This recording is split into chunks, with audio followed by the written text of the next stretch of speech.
ઘરની રમતિયાળ અને ખમીરવાળી જમીનની મોંઘી મોલા તેવા બે કદાવર નરની આ વાત. જય અને વીરુ જન્મ્યા ત્યાંથી ભેગા ને ભેગા. એકની પૂંછડી પૂરી થાય ને બીજાની કહેવાળી શરૂ થાય એમ હંમેશા આગળ ને પાછળ એકબીજાની હારે ને હારે. જો ગીર અયોધ્યા હોય તો જય અને વીરુ ન્યાના રામ ને લક્ષ્મણ. બંનેના રૂપ અત્યંત વિકરાળ અને ઘટાદાર કેશવાળીના માલિક.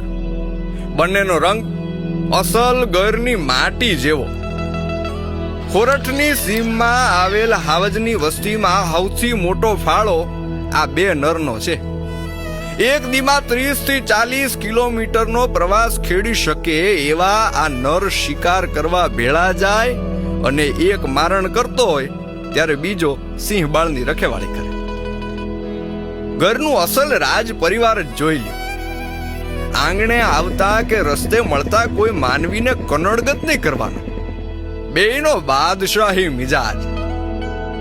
આમ તો ગીરમાં કેટલાય ભેરું થઈ ગયા, પણ જય અને વીરુનો પ્રેમ, એમની અખૂટ શક્તિ, એમનો વિશાળ પરિવાર, એમનું વિકરાળ રૂપ અને ખાસ કરીને એમની ઉપસ્થિતિની ઉર્જા ક્યાંય ન જોયેલી, ક્યારેય ન બનેલી.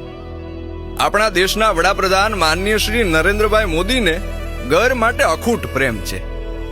કાળની અકળ ગતિમાં ગીર પ્રેમી, પ્રકૃતિ પ્રેમી અને હાવજ પ્રેમી દરેક વ્યક્તિની પ્રિય જોડી વિખૂટી પડી છે. ગર પંથકની માલિપા દંત કથા બની ગયેલી જય વીરુની જોડીના ગીતો આજે ગવાય છે.